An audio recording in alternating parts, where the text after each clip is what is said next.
Well, for those in support of President Trump and his border policy, it's certainly something they're worried about. Well, migrant advocacy groups are hoping for an easing of tensions along the border, but they're not holding their breath.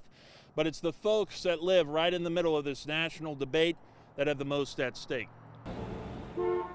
It's another day in Nogales, Arizona.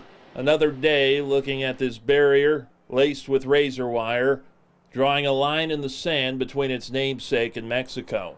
Some would celebrate it as a means of national security. Others would call it needless oppression. Nogales Mayor Arturo Guarino hasn't found a name for it, but he's confident it's here to stay. I really don't think they'll start tearing it down for any reason. The border and so-called border wall was a cornerstone of President Trump's initial campaign, landing him into the White House. Now Joe Biden is projected to be the next president, promising to tone down the controversial border policies. Mayor Guarino doesn't seem hard-sold on any expectations. He says the Nogales fence, as it stands today, was put up under the Obama administration. But if nothing else, he hopes that President Biden would take down the razor wire put up under the Trump administration. And it looks horrible.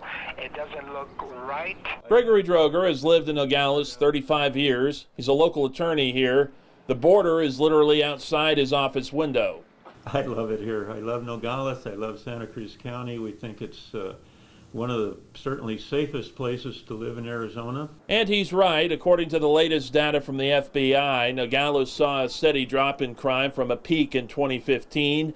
As of 2018, the town was well below the Arizona and national violent crime rates. Droger is optimistic, though, for a Biden administration, hoping it brings relief to what he says was 4 years of his community unfairly being described as a war zone. Typically, we see a Black Hawk going overhead, some congressman from Iowa looking down, no doubt, oh my God, oh, how horrible, things being pointed out on the ground. It's all just theater. President-elect Biden has promised that he won't build another foot of border wall. Jessica Bolter with the Migration Policy Institute says President-elect Biden will have to play a careful balancing act, not showing ignorance to border security, while also not reinvesting in the controversial policies of President Trump he spoke out against.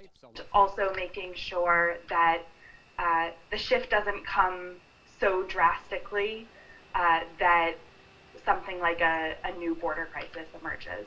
Speaking with several other people in Nogales who did not want to go on camera, I found most people were indifferent, not expecting hardly anything to change. I did find one man who strongly believes that not enough is being done to secure the border. Certainly an issue many people are still split on. Only time will tell what a change in administrations will mean for a change in border policy. Digging deeper for you, Cor Snylander, News 4 Tucson.